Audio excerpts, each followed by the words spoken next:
Hello बच्चों, let's read the question. So question says that which of the following statement is false? इसमें से कौन सा statement है जो फॉल्स है? सबसे पहला कहा गया optical isomer can not be absorb in M A B C D tetrahedral complex. Yes, exactly सही है. तो टेट्राहेड्रल कॉम्प्लेक्स हो तो टेट्राहेड्रल कॉम्प्लेक्स में अब हमारे पास जैसे एम है तो टेट्राहेड्रल हम कैसा बनाएंगे? यहाँ पे एक ए होगा, यहाँ पे बी होगा, यहाँ पे सी है और यहाँ पे क्या आपका डी है. तो अगर ऑप्टिकल आइसोमर की बात करें तो ऑप्टिकल आइसोमर में क्या होता है, आपके पास प्लेन ऑफ सिमेट्री नहीं होना चाहिए या सेंटर ऑफ सिमेट्री नहीं होना चाहिए, तभी ऑप्टिकल आइसोमर शो करता है, अदरवाइज शो नहीं करेगा. और जैसे हमने पढ़ा था, जैसे अगर हम बात करें आइसोमर जो नॉर्मल कार्बन ऑर्गेनिक केमिस्ट्री में पढ़ते हैं कि किसी भी कार्बन में 4 डिफरेंट ग्रुप आ जाए तो उसे कायल सेंटर कहते हैं, क्योंकि इसमें कोई प्लेन ऑफ सिमेट्री या सेंटर ऑफ सिमेट्री नहीं होता. तो सेम यहाँ पे भी तो वही कंडीशन फुलफिल कर रहे हैं कि टेट्राहेड्रल कॉम्प्लेक्स है तो चारों ए बी सी डी मतलब 4 डिफरेंट लेजेंड्स हैं, तो कायल सेंटर बन जाएगा. मतलब यहाँ पे कोई plane of symmetry centre of symmetry नहीं होगा. और पीओएस सीओएस अगर इसमें नहीं है, एब्सेंट है, तो ये ऑप्टिकल आइसोमर शो कर जाएगा. तो यहाँ पे क्या है, optical isomerism can not be absorb. ये स्टेटमेंट फॉल्स है, ये पहले फॉल्स हो चुका है. ठीक है, पहला आंसर आ जाएगा.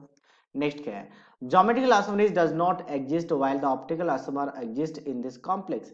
इसमें ऑप्टिकल आइसोमर होंगे बट ज्योमेट्रिकल नहीं होंगे. ये एग्जैक्टली सही है, एग्जैक्टली सही है. ये ऑक्सिलेट है, C2O4 को ऑक्सिलेट कहते हैं. और इसको ऐसा लिखा जा सकता है कि MAA, क्योंकि आपका सिमेट्रिक होता है. अगर मैं लिखना चाहूँ तो ऐसा लिख सकता हूँ, ये एग्जैक्टली सिमेट्रिक होता है. और सिमेट्रिक हो और बाइडेंटल लिगेंड्स है, मतलब दो लॉन पेयर एक साथ डोनेट करता है, तो सिमेट्रिक के लिए कैपिटल लिखेंगे.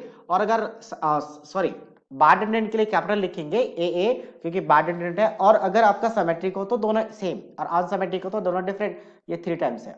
और अब ज्योमेट्रिकल आइसोमर चेक करने का बहुत ही सिंपल तरीका है कि आप 3 कॉम्बिनेशन बना लो. कोऑर्डिनेशन नंबर 6 रहेगा इसका, क्योंकि आपका 3 लिगेंड्स हैं, बाइडेंटेंट वाला तो 3 to the 6, तो इनका 3 कॉम्बिनेशन बना लो, क्योंकि आपका 3 कॉम्बिनेशन पॉसिबल मेटल के साथ. एक आपके पास ये रहा, जैसे आपका यहाँ पे L1 के साथ L2 ऑपोजिट में, L3 के साथ ऑपोजिट में L4 और L5 के साथ ऑपोजिट में L6. तो ये 3 पॉसिबिलिटीज है. तो हमें डिफरेंट अरेंजमेंट चेक करना है इनका, तो इसका कोई डिफरेंट अरेंजमेंट बन ही नहीं सकता क्योंकि सारा सेम ही है, ए है. तो मतलब ये आपका ज्योमेट्रिकल आइसोमर शो नहीं करेगा. अच्छा, ऑप्टिकल की बात करें तो ऑप्टिकल के लिए हम इसको ऐसा बना सकते हैं कि यहाँ पे मेटल के साथ एक बाइडेंटल लिगेंड्स कुछ कनेक्टेड है, कुछ इस तरीके से ये रहा. दूसरा, हाँ एक और चीज, बाइडेंटल लिगेंड्स हमेशा 180 में 90 में कनेक्ट होते हैं, इसलिए हमें यहाँ पे इस तरीके से 90 में कनेक्ट करना पड़ेगा. 180 में कनेक्ट नहीं हो सकते, इतना उसके पास बॉन्ड लेंथ नहीं होता. ये रहे. तो इसमें अगर हम ध्यान से देखेंगे, हम कट करके देखेंगे तो प्लेन ऑफ सिमेट्री नहीं है. अब प्लेन ऑफ सिमेट्री नहीं है मतलब ऑप्टिकल आइसोमर शो कर सकता है, तो यानी कि ये वाला स्टेटमेंट कैसा है, ट्रू है. हमें फॉल्स वाले ढूंढने हैं. नेक्स्ट क्या है, both cis and transform of optically inactive in this complex is. Cis and transform, cis trans मतलब ये आपका ज्योमेट्रिकल आइसोमर शो कर रहा है. तो अब सिस ट्रांस कैसे देखेंगे, अगर मान लो दोनों क्लोरीन को, जो शॉर्टेस्ट वाले उसको देख रहे थे हम NH3 से भी देख सकते हैं, दोनों क्लोरीन को 90 में रख देता, हम इसे क्या कहते हैं, दैट इज कॉल्ड एज सिस. और वही इन दोनों को 180 में रखेंगे तो उसे कहा जाएगा ट्रांस. तो ये आपका क्या है, सिस है.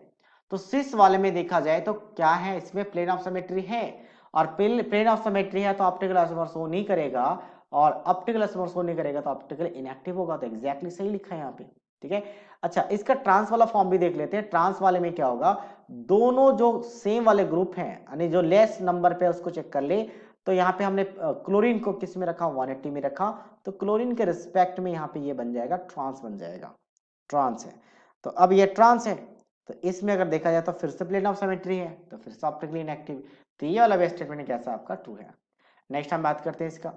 कहा गया can show geometrical isomerism as well as optical isomer. क्या ये ज्योमेट्रिकल और ऑप्टिकल शो कर सकता है? जैसे मैंने कहा कि EN इथाइलिन डायमीन होता है और इथाइलिन डायमीन सिमेट्रिकल होता है. सिमेट्रिकल होता तो सिमेट्रिकल हम कैसे बनाएंगे, यहाँ पे आपके पास NH2 आ जाएगा, NH2 के साथ CH2 और फिर NH2 आ जाएगा. तो ये सिमेट्रिकल है. तो सिमेट्रिकल हम A मान लेंगे और ट्वाइस मान लेंगे. तो इसका 2 कॉम्बिनेशन होगा, A के साथ A और फिर A के साथ A. इसका कोई दूसरा पॉसिबिलिटीज नहीं है, मतलब ये ज्योमेट्रिकल आइसोमर शो नहीं करेगा. तो ये स्टेटमेंट भी क्या फॉल्स है. तो एक्चुअल में A and D दो आंसर है इसका. So A and D is the right answer of this question. So I hope you understood it well. All the best.